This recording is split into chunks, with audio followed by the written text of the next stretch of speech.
दोस्तों, आपका स्वागत है एलएलबी शिक्षा में। हम इस वीडियो में देखेंगे अपकृत के बारे में तथा अपकृत की परिभाषा देखेंगे, अपकृत की विशेषताएं देखेंगे तथा अपकृत कितने प्रकार का होता है उसके बारे में हम लोग देखेंगे। सबसे पहले हम देखेंगे अपकृत, जिसको इंग्लिश में हम लोग कहते हैं टॉट। अपकृत के सबसे पहले देखेंगे टॉट शब्द की उत्पत्ति फ्रांसीसी शब्द टाटम से हुआ है, जिसका समानार्थी शब्द अंग्रेजी में रॉन्ग होता है। हिंदी में अपकृत जिसको हम लोग कहते हैं। अंग्रेजी भाषा में इस शब्द का प्रयोग सर्वप्रथम नॉर्मन एक विधिशास्त्री थे, उसने किया था, जिनके अनुसार टाट शब्द का अर्थ उन कार्यों से है जिनके करने से किसी व्यक्ति विशेष को विधिक क्षति या क्षतिकर्ता तो उसकी क्षतिपूर्ति करनी पड़े। मतलब सीधे से कहने का मतलब उनका है कि अपकृत का अर्थ यह होता है कि किसी की विधिक क्षति, मतलब किसी व्यक्ति की कोई क्षति पहुँचाया जाता है तो वहाँ पर अपकृत किया जाता है, ठीक है। और कोई ए नामक व्यक्ति किसी बी नामक व्यक्ति को कोई क्षति पहुँचा रहा है तो ए क्या कर रहा है, बी के प्रति अपकृत कर रहा है, ठीक है। फ्रेजर के अनुसार हम लोग इसी को देख ले रहे हैं कि फ्रेजर के अनुसार अपकृत किसी व्यक्ति के अधिकार का समान रूप से उल्लंघन है। यदि कोई व्यक्ति किसी व्यक्ति के अधिकार का उल्लंघन कर रहा है या उसका क्षतिग्रस्त कर रहा है तो व्यक्ति को उसके प्रति जो क्षतिग्रस्त कर रहा है या उसके अधिकार का उल्लंघन कर रहा है उसके प्रति वह मुकदमा दायर कर सकता है और अपने क्षतिपूर्ति का प्राप्त करने का अधिकार उसको प्राप्त है, ठीक है। तो सीधे-सीधे कह रहे हैं क्षतिपूर्ति का अर्थ ये हुआ, अपकृत का अर्थ ये हुआ कि यदि कोई व्यक्ति किसी दूसरे व्यक्ति को उसके अधिकार को उल्लंघन कर रहा है या उसको क्षति पहुँचा रहा है, दूसरा व्यक्ति उसके प्रति क्या कर सकता है, मुकदमा दायर कर सकता है और अपना क्षतिपूर्ति प्राप्त कर सकता है। उसके बाद हम लोग क्षतिपूर्ति की कुछ और विधिशास्त्री के द्वारा क्षतिपूर्ति की हम लोग परिभाषा देखेंगे।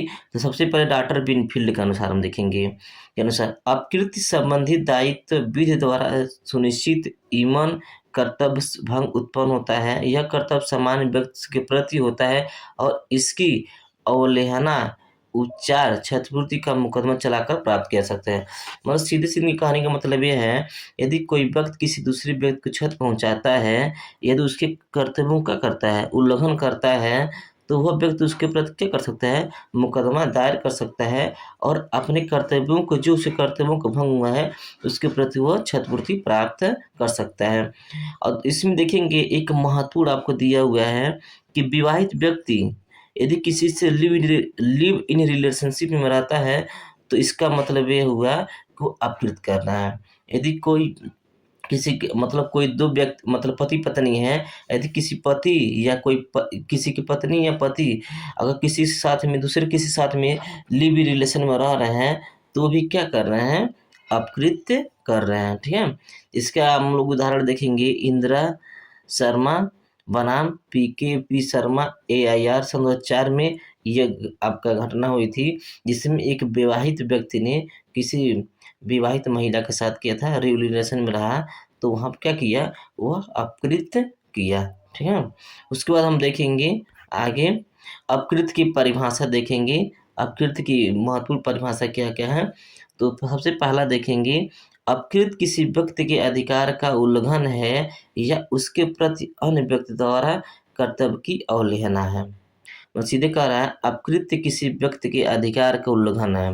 यदि किसी व्यक्ति का कोई अधिकार का उल्लंघन कर रहा है तो वो भी क्या करता, अपकृत के अंतर्गत ये आता है या उसके प्रति अन्य व्यक्ति द्वारा कर्तव्य की अवहेलना या उससे किसी कर्तव्य की अवहेलना कर रहा है तो भी क्या होता है, अपकृत्य में आता है। दूसरा इसका मतलब ये हुआ कि यदि दूसरा हम देखेंगे अपकृत उन अनुचित कृत्यों से भिन्न होता है जो पूर्ण रूप से संविदा भंग में अंतर्गत में आते हैं।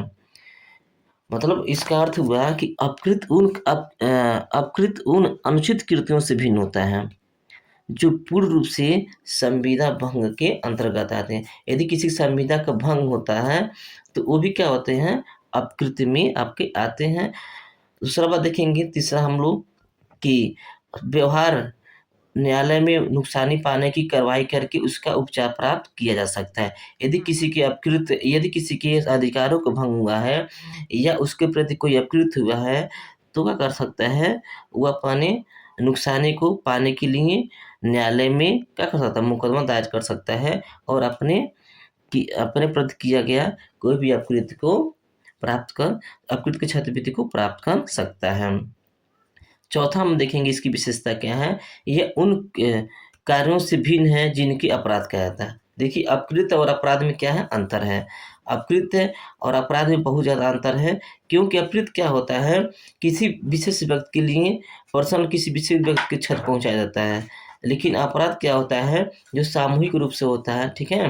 और अपकृत्य में एक और अर्थ होता है कि अपकृत्य किसी को अगर क्षति पहुँचाया जाता है तो उसको धन के क्षति पहुँचाया जाता है या उसके अधिकार को क्षति पहुँचाया जाता है। लेकिन अपराध में उसके प्रति क्या होता है, धन के अलावा उसके शारीरिक क्षति को पहुँचाया जाता है। उसके बारे में हम लोग आगे बताएँगे, अपकृत्य और अपराध में क्या अंतर है। इसका विशेष रूप से एक वीडियो बन जाएगा, उसमें ठीक है बताया जाएगा कि अपकृत्य और अपराध में क्या अंतर है। उसके बाद हम लोग 5वां इसकी विशेषता देखेंगे। अपकृत्य में जिस अधिकार का अतिक्रमण होता है वे सर्व संबंधी अधिकार राइट टू रेम होते हैं। सर्व संबंधी अधिकार होते हैं मतलब जिसके क्या होगा यहाँ पे दिया है कि अपकृत्य जिस अधिकार का अतिक्रमण होता है वह सर्व संबंधी राइट टू रेम होता है। इसका अर्थ हुआ कि यदि किसी व्यक्ति का किसी दूसरे व्यक्ति द्वारा उसके हानि पहुंचाया जाता है तो पीड़ित व्यक्ति उस अधिकार पाने का पीड़ित व्यक्ति को उपचार पाने का अधिकार है। यदि कोई व्यक्ति किसी व्यक्ति क्या करता है, उसके क्षत पहुंचाता है तो पीड़ित व्यक्ति क्या कर सकता है, अधिकार पाने का उसके मतलब उपचार पाने का अधिकार है। वो कई तरीके से अपना उपचार प्राप्त कर सकता है। जुडिशरी रेमेडी मतलब न्यायालय द्वारा कोई उपचार प्राप्त कर सकता है, जिसमें उसके अगर डैमेज हुआ है तो क्षतिपूर्ति हर्जाना ले सकता है। उसके द्वारा वो जुडिशरी के द्वारा भी अपना अधिकार प्राप्त कर सकता है। और सीधे-सीधे कहा जाए कि राइट इन रेम होता है कि अधिकार उपचारों का अधिकार मतलब उससे कोई भी अगर क्षत पहुँचा हुआ है तो वह उसका उपचार पाने का अधिकार होता है। 6वां हम देखेंगे, अपकृत्य विधि का उद्देश्य है क्षतिपूर्ति के क्षतिपूर्ति अर्थात वादी को यथासंभव उस अवस्था में ला देना मानो कि उसके प्रति कोई अपकृत्य हुआ ही न हो। इसका अर्थ ये हुआ कि यदि किसी को क्षतिपूर्ति हुआ है तो उसको उस स्थिति में ला देना कि पहले जैसे उसे कोई क्षत पहुँचा ही ना हो। जैसे कोई ए नामक कोई व्यक्ति है जिसको बहुत अच्छे से जीवन चल रहा है, अचानक कोई उसको प्रति बी नामक व्यक्ति ने ऐसा व्यवहार किया जिससे क्या हो गया, उसके जीवन में काफ़ी संकट आ गया। तो उसको ऐसे ला देना जैसे वो पहले समय में चल रहा था, उसका जीवन आनंद है, उसी स्थिति में ला देना, तो उसी को हम लोग कहते हैं क्षतिपूर्ति, ठीक है। मानो उसके जो भी हानि हुई है उसके हानि को हर्जाना देकर उसको उसी स्थिति में ला देना जैसे उसका स्थिति था, ठीक है। तो उसका कहने का मतलब ये हुआ है कि क्षतिपूर्ति का अर्थ ये होता है कि ऐसा उस अवस्था में ला देना मानो उसके साथ कोई अपकृत्य हुआ ही ना हो।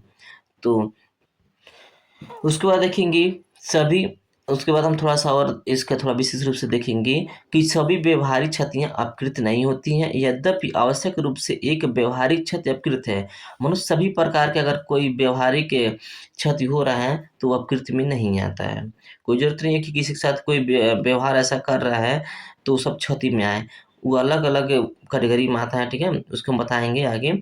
यद्यपि आवश्यक रूप से एक व्यावहारिक क्षति अपकृत्य है, परंतु साधारणतः यह है कि जब सामान्य हानि का कोई विशेष कृत्य किसी किसी व्यक्ति को व्यक्तिगत हानि पहुँचाता है, तो वह व्यक्ति को क्षतिपूर्ति के विरुद्ध वाद लाने की अधिकार मिलता है।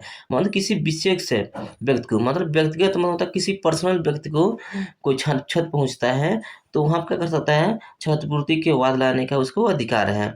उदाहरण के लिए अगर अगर कोई व्यक्ति आम रास्ते में रुकावट पैदा करता है, तो यह अपकृत्य वहाँ पर क्या होता है, अपराध होता है। क्योंकि वो क्या होता है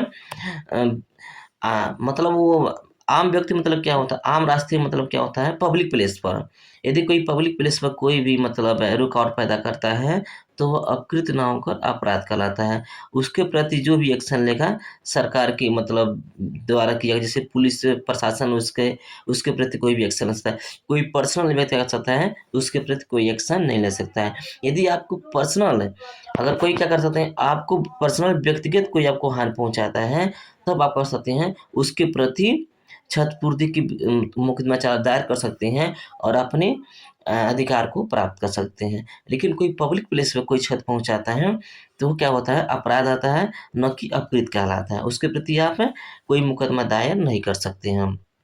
उसके बाद हम देखेंगे यहाँ पर, इस प्रकार हमने क्षतिपूर्ति की पूरे अच्छे से एक्सप्लेन किया। आप अ, अपकृत के बारे में और ज़्यादा जानने के लिए इस वीडियो को लाइक, शेयर और सब्सक्राइब कर दीजिए। अगली वीडियो में हम लोग देखेंगे अपकृत और संविदा भंग में क्या अंतर है। उसके बाद देखेंगे अपकृत तथा अपराध में क्या अंतर है, अपकृत्य और न्यास भंग में क्या अंतर है। पूरे को हम लोग क्या करेंगे, अच्छे से एक प्लेलिस्ट में आपको दे देंगे। अगर कोई भी डाउट रहता है तो हमारे व्हाट्सएप चैनल है इसका, उस पर जाकर आप डाउट क्लियर कर सकते हैं, आप कमेंट भी कर सकते हैं। और इसका अगर पीडीएफ भी प्राप्त करना है, अगर आपको बुक भी प्राप्त करना है, तो आप कर सकते हैं हमारे चैनल पर विजिट कर सकते हैं, व्हाट्सएप चैनल पर हम वहाँ से आपको पीडीएफ प्रोवाइड कर सकते हैं और आपको बुक भी प्रोवाइड कर सकते हैं। तो अगर वीडियो अच्छा लगा तो लाइक शेयर सब्सक्राइब करना ना भूलें।